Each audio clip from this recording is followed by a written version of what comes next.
Copy right அப்படிங்கிறது வந்து ரொம்ப பெரிய பிரச்சனையாக வருது. ராஜா சார்லேருந்து எல்லாரும் வந்து காப்பி ரைட்டு கொடுக்கணும் அப்படிங்காங்க. கோர்ட்டு கேஸ்லாம் வருது. இது வந்து பெரிய மார்க்கெட் சார். இது பெரிய சக்ஸஸ்ங்கிறது அவங்க பார்க்கல, அது என்னமோ தெரியல. இப்போது அந்த சிங்கர்ஸ் விலகினதுனால தான் உங்களுக்கு மியூசிக் டைரக்டர், ப்ரொடியூசர், லிரிக்கிஸ்ட் 3 பேருக்கு தான் இந்த royalty IPRS Indian performing rights சொசைட்டிலேருந்து போகுது. ஏன் சினிமாவுக்கு கொண்டு வரதுக்கு ஏன் இவ்வளோ யோசிக்கிறீங்க? இல்லை சார், சினிமா தொழிலா? 10,000 20,000 அந்த காலத்தில் 2,000 வாங்கிட்டு நம்ம உசுறு கொடுத்து பாடிட்டு சம்பாதிச்ச காசு. முதல்ல இந்த ப்ரோக்ராம் நடத்தின சௌமியா அவர்களுக்கு மிக்க நன்றி, தேங்க்யூ. ப்ரோக்ராம் கொண்டு போகிறது தான் முக்கியமான விஷயம். முதல்ல எல்லாருக்கும் ஸ்நாக்ஸ் வந்துச்சா அப்படின்னு கேட்டேன். சாப்பிட்டு முடிச்சுட்டாங்க அப்படின்னாங்க சாவித்ரி மேடம். வந்துச்சா சார், சாப்பிட்டீங்களா? யாராவது மிச்சம்? நான் சாப்பிடல, அதனால் கேட்டேன். 2 பேரும் சேர்ந்து சாப்பிட்லாம். இல்லை, வந்திருக்கிற மீடியா நண்பர்கள் எல்லோருக்கும் என்னுடைய மனமார்ந்த நன்றி. அதாவது அண்ணன் SPB அவர்கள்கிட்ட நிறைய எனக்கு பாசம் உண்டு. அவருடைய பர்சனல் லைஃப்லேயும் சரி, நாங்கள் ட்ராவல் பண்ண இசை நிகழ்ச்சிகளுக்கும் வெளிநாடுகள் எல்லாருக்கும். அதில் வந்து அப்பப்போ என்னுடைய பசங்களுடைய இன்ட்ரெஸ்ட்டு அண்ணங்கிட்ட ஷேர் பண்ணுறது உண்டு. இந்த மாதிரி படம் ஏதாவது பண்ணோம் அப்படின்னு சொல்லிட்டு ஒரு பையன், இன்னொரு பையன் வந்து சிங்கராக வரணும் அப்படின்னு சொல்லி ஆசைப்படுறாங்கன்னா, நம்ம ஆசைப்பட்டதெல்லாம் நடந்தால் நம்ம தான் கடவுள். நமக்கு எல்லாம் என்னென்ன கொடுத்துருக்காங்களோ அதை வச்சு நம்ம பிளான் பண்ணி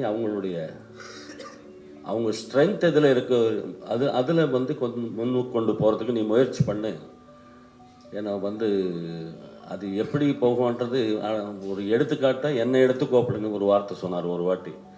அதாவது சரண் தம்பி இருக்கும்போது அவர் இன்வெஸ்ட் பண்ண படங்களுக்கு சரியான அவர் பாடி சம்பாதிச்சு அவர் அங்கே செலவு பண்ணி அது வந்து வேறு ரூபத்தில் இன்ட்ரெஸ்ட் ரூபத்தில் கட்டினதெல்லாம் நான் கண்ணால் பார்த்துருக்கேன். அது எனக்கு சொல்லியிருக்கார்.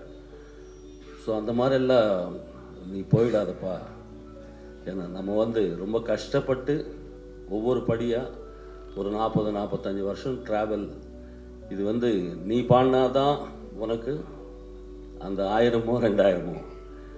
கொஞ்சம் எனக்கு கோல்டாக இருக்குது, என் பையன் 2 லைன் பாடுவாங்க அப்படின்னு சொன்னால் அது ஒத்துக்காத ஒரு தொழில் தான் சிங்கிங். நீ மட்டும்தான் பண்ணக்கூடிய ஜாப்பு. அதுதான் கடவுள் நமக்கு கொடுத்துருக்காரு. அதனால் மிக வேல்யூபிள் காசு ஏதாவது இருந்தால் பாடகருடைய காசு ஞாபகம் வச்சுக்கோ அப்படின்னு சொல்லி அவர் சொன்ன வார்த்தை இங்கே சொல்லணும் அப்படின்னு சொல்லி தோணுச்சு. அதுக்கப்புறமும் வீட்டில் அவங்களுடைய ஆசைகள் தீர்க்கறதுக்கு ஒரு தந்தையா அது தவிர்க்க முடியாத பாயிண்ட்ஸ் எல்லாம் இருக்கும். அதெல்லாம் நம்பி ஒரு நேரத்துக்காக பார்க்கும்போது இந்த மாதிரி அமைப்பு தம்பி பித்தாக் அவர்களும் என் பையன் துருவன் அப்புறம் சுரேஷ் அவர்கள் எல்லோரும் சேர்ந்து இந்த ஒரு ப்ராஜெக்ட் ரெடி பண்ணிவிட்டு அதுக்கப்புறமா அவங்க ஷூட்டிங் போகும்போது நான் போய் வாழ்த்து சொல்லிட்டு வந்தேன். அதுக்கப்புறமா ராஜேஷ் தம்பி அவர்கள் கிடைச்சார். இது எல்லாமே நடந்தது. இது எல்லாத்தையும் மீறி கடவுளுடைய ஆசீர்வாதத்தில் ப்ராஜெக்ட் முடிச்சுட்டு உங்கள் இடத்துக்கு கொண்டு வரத்துக்கு இதுக்கு நடுவில் இடையில் எவ்வளவோ சிரமங்கள் எல்லாமே தாண்டி இன்றைக்கி வந்து கடவுள் வந்து ஒரு நல்ல வழி ஒன்று கொடுத்துருக்காரு. அடுத்த மாதம் ரிலீஸ்க்கு ஒரு வழிகள் கிடைத்தது. ஸோ ஹீரோயின் பையன் வந்து வெளிநாடு போயிருக்காங்க. யார் இல்லைன்னாலும் நானும் என்னுடைய பழப்பு தேடி நானும் அடுத்த 2-3 நாளில் நானும் ஊருக்கு கிளம்பணும். அதனால் பத்திரிகை மூலமாக ஒரு நியூஸு எல்லோரும் ப்ளஸ் பண்ணுங்க அப்படின்னு சொல்லி எல்லாருக்கும் தெரியப்படுத்துறது. அது 1000 கோடி படமாக இருக்கட்டும், 500 கோடி படமாக இருக்கட்டும், 50 லட்சம் படமாக இருக்கட்டும், எல்லோத்துக்கும் ஒரு கடவுளாக இருக்கிறது மீடியா. இந்த மீடியா மூலமாக என்னுடைய பையனுக்கு ஒரு ஆசீர்வாதம் நீங்கள் எல்லாம் கொடுப்பீங்க அப்படின்ற நம்பிக்கையில் நான் இன்றைக்கி உங்கள் முன்னாடி வந்திருக்கேன். தயவுசெய்து இதுக்கு தேவையான சப்போர்ட்டு நீங்கள் கொடுக்கறது தான் எனக்கு பெரிய பலமாக இருக்கும். அதுக்கு நீங்கள் எல்லாம் வந்ததுக்கு ரொம்ப நன்றி. அதே மாதிரி எல்லாருடைய டெக்னீஷியன்ஸ் அவங்கவுங்களுடைய தொழில் ஒவ்வொரு படத்துக்கும் எதுவுமே மறைக்காமல் எல்லாமே அதே கஷ்டத்தை தான் படுவாங்க. பட் ஹிட் ஆகிறது ஆகாது அவங்களுடைய லக்கு பொறுத்து இருக்கும். பட் ஸ்ட்ரெயின்ன்றது எல்லா டெக்னீஷியன்ஸும் எனக்கு ஒரு பேர் வரும். இதனால் 4 படம் வரும் அப்படின்றது தான் எல்லா கிராஃப்ட்ஸும்.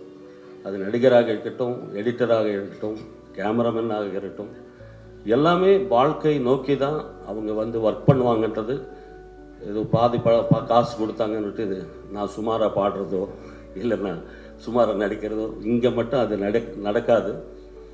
அது என்ன காசு கொடுத்தாலும் என்ன இது வந்தாலும் அந்த படம், அந்த நிகழ்வு, அது பாட்டாக இருக்கட்டும், சீனாக இருக்கட்டும், இதனால் எனக்கு ஒரு பேர் வரும் அப்படின்ற டெக்னீஷியன்ஸ் தான் இன்னும் நம்ம சினிமாவில் பார்த்துக்கிட்டு இருக்கோம். எல்லாம் ஹானஸ்ட்டாக ஒர்க் பண்ண டெக்னீஷியன்ஸு, மியூசிஷியன்ஸுக்கு, ஆர்டிஸ்ட்டுக்கு எல்லோருக்கும் என்னுடைய மனமார்ந்த நன்றி. மேரிஸ் ரொம்ப நல்லா பண்ணியிருக்கீங்க இந்த படத்தில். எனக்கு சப்போர்ட் பண்ண சங்கர் மகாதேவன் அவர்கள், தம்பி கார்த்திக் சிங்கர், நான் கேட்ட உடனே இந்த படத்தில் மேரிஸ்க்கு உடனே கால் ஷீட் கொடுத்து அவங்க சப்போர்ட் பண்ணி பாடியிருக்காங்க. நானும் சங்கர் மகாதேவன் சாரும் சேர்ந்து ஒரு பாட்டு பாடியிருக்கோம். ஸோ மியூசிக் வைஸ் அவங்களுடைய சப்போர்ட்டு எனக்கு ரொம்ப சந்தோஷம். எல்லாத்துக்கும் மீறி மீடியா, இது பாடி மீடியாவுக்கு நன்றி தெரிவித்துக் கொள்கிறேன். Thank you so much. Love you all, love you all. Thank you madam, Savitri madam. ரொம்ப நன்றி சார்.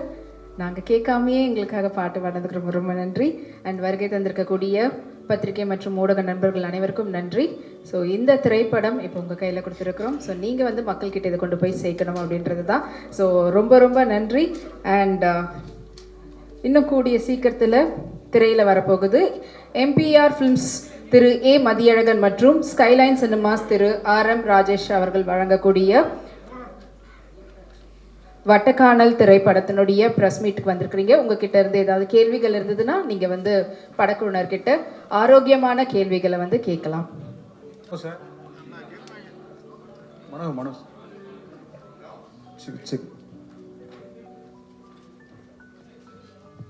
வணக்கம் மனோஜ் சார். சார் வணக்கம். ஒரு டாக்டர்னா டாக்டருக்கு இப்போ பையங்க படிக்கணும் வருவாங்க, ஒரு போலீஸ்காரங்க சொல்லுவாங்க, கலெக்டர்லாம் அவங்க வாரிசுக்கு வரணும்பாங்க. சார் சினிமாவில் மாத்திரம் ஏன் நீங்கள் வந்து வாரிசு வேண்டான்னு எஸ்பிபி சாரும் பயந்துருக்காரு, நீங்களும் பயப்படுறீங்களே, ஏன் சினிமா வந்து அவ்வளவு ரிஸ்கான தொழிலா? புரியல எனக்கு. வாரிசு சினிமாவில் வர்றதுக்கு எஸ்பிபி சாரும் ரொம்ப யோசிங்கன்னு சொன்னாங்க, நீங்களும் வந்து பையனை உடனே இது பண்ணல, ஏன் சினிமாவுக்கு கொண்டு வரதுக்கு ஏன் இவ்வளோ யோசிக்கிறீங்க? சினிமா ரிஸ்கான தொழிலா? அது உண்மையாக சொல்லணும், ஒரு சென்டிமெண்ட்டாக நினைக்கிறேன் நான். கேவி மகாதேவன் சார்லேருந்து நீங்கள் எடுத்தீங்கன்னா MS விஸ்வநாதன் அவர்கள் எல்லாரும் ஃபேமிலியில் எல்லாருமே தயாரிப்பாளராக இருந்தாங்க. பெரிய சக்ஸஸ்ன்றது அவங்க பார்க்கல, அது என்னமோ தெரியல. பட் அது மாறி ஏதாவது நடந்ததுன்னா ரொம்ப சந்தோஷம் என் மூலமாக. சார் அது வந்து ஒரு பாட்டுக்கு 10,000 20,000 அந்த காலத்தில் 2,000 வாங்கிட்டு நம்ம உசுறு கொடுத்து பாடிட்டு சம்பாதிச்ச காசு டக்குன்னு எடுத்து ஒரு 4,000 4 கோடி 5 கோடி எடுத்து என் ஃப்ரெண்ட்ஸுக்கு கூட நான் நிறைய பேர் கேட்பாங்க, பார்ட்னர்ஸு, சார் நீங்கள் ஒரு படத்துக்கு நீங்கள் சப்போர்ட் பண்ணுங்கள், நான் காசு விற்கிறேன்னு. அது போச்சுன்னா நட்பே போயிடும். அது தேவையில்லாத விஷயம் எனக்கு. நான் என்னுடைய பாட்டு எனக்கு இருக்கிற சக்திக்கு எங்கே போகணுமோ அது வரைக்கும் போகிறது தான். சின்ன வயசுலேருந்து பழகிட்டேன் நான் பெரியவங்களெல்லாம் பார்த்து. இது வந்து பெரிய மார்க்கெட் சார். இது வந்து யாருக்கு என்னென்ன அமைஞ்சிருக்குமோ அது நோக்கி போகிறவங்க போகிறாங்க. என்னுடைய ஸ்ட்ரென்த் என்னன்றது தெரிஞ்சு நான் போயிட்டுருக்கேன். அதுதான்.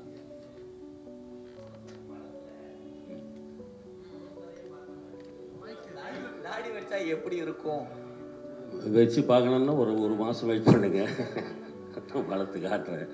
இந்த படத்தில் ஆக்சுவலி அவர் டைரக்டர் எனக்கு கேரக்டர் கொடுக்கல சார். அதுக்கப்புறமா இது நீங்கள் நடித்தா நல்லா இருக்கும் சார்ன்னு சொல்லிட்டு ஒரு 2 நாள் யோசித்து கூப்பிட்டாங்க. ஒரு 2 நிமிஷம் வருவேன் படத்தில். ஹீரோவே உங்களை மாதிரியே இருக்கு. ஹீரோ வந்து உங்கள் பையன் இருக்கார்ல, உங்கள் பையனா? உங்கள் பையன் அப்படியே உங்கள் டிட்டோ. நீங்கள் தாடி வைக்கலாமா? தாடி வச்ச தேங்க்யூ மாதிரி தேங்க்யூ. இருக்கு. அதே அதான் சொல்லுங்க. அப்படி கேட்டீங்க. நீங்கள் ஃபீல் ஸோ பண்ணுங்க. என்ன அவள் கூட பார்க்கலாம். தேங்க்யூ. அது புரியல எனக்கு, சாரி. சமீப காலமாக அந்த காப்பி ரைட் அப்படிங்கிறது வந்து ரொம்ப பெரிய பிரச்சனையாக வருது. ராஜா சார்லேருந்து எல்லாரும் வந்து காப்பி ரைட்டு கொடுக்கணும் அப்படிங்காங்க, கோர்ட்டு கேஸ்லாம் வருது. எங்களுக்கு ஒரு டவுட்டு, ஒரு பாட்டுங்கும் போது இசையமைப்பாளர் மாத்திரம் இல்லை, பாடகருக்கும் அதில் பங்கு இருக்குது. அப்படின்னா நீங்களும் காப்பி ரைட்டு அதில் உள்ள ஷேர் கேட்கலாம்ல, ஏன் கேட்க மாட்டேங்க? இது 1950ஸ்லேயே கண்டசாலா ஐயா, TMS ஐயா அவங்க எல்லாம் சேர்ந்து ஸ்பாட் பேமெண்ட் கொண்டு வந்தாங்க சார். அந்த ஸ்பாட் பேமெண்ட்ன்றது நீங்கள் கொடுக்குற 10 ரூபாவோ, அப்போது பேமெண்ட்டு 15 ரூபாவோ இருக்கும்னு நினைக்கிறேன். அது வந்து ராயல்ட்டி ரூபத்தில் வருஷத்துக்கு 25 காசு 30 காசு வாங்குறத விட அந்த 10 ரூபாவோ 15 ரூபாவோ ஒரே வாட்டி கொடுங்க அப்படின்றது சிஸ்டம் கொண்டு வந்தாங்க. பட் லேட்டஸ்ட்டாக நமக்கு 90ஸ்லேருந்து ISRA Indian singers rights society அப்படின்றது பாம்பேயில் ஆரம்பித்து இப்போது அது வந்து நல்ல ஒரு அனூப் ஜலோட்டா அவர்கள், சோனு நிகம், உதித் நாராயண், எல்லோரும் ஆல் சிங்கர்ஸ், அண்ணன் எஸ்பிபி அவர்கள், யேசுதாஸ் அவர்கள் எல்லோரும் இருந்து அது வந்து ஆக்டிவாக ஒரு 10 வருஷமாக போயிட்டுருக்கு. பட் அது மூலமாக ராயல்ட்டி ஒரு 2 வருஷமாக தான் ஸ்டார்ட் ஆகிருக்கு. பட் ஆக்சுவலி அப்போது அந்த சிங்கர்ஸ் விலகினதுனால தான் உங்களுக்கு மியூசிக் டைரக்டர், ப்ரொடியூசர், லிரிக்கிஸ்ட் 3 பேருக்கு தான் இந்த royalty IPRS Indian performing rights சொசைட்டிலேருந்து போகுது. இப்போ வரைக்கும் அதுதான் நடக்குது. இஸ்ரா ஒரு ஃபைட் பண்ணி வின் பண்ணியிருக்காங்க. ஒரு 10 வருஷமாக அதுவும் ஸ்டார்ட் ஆயிடுச்சு.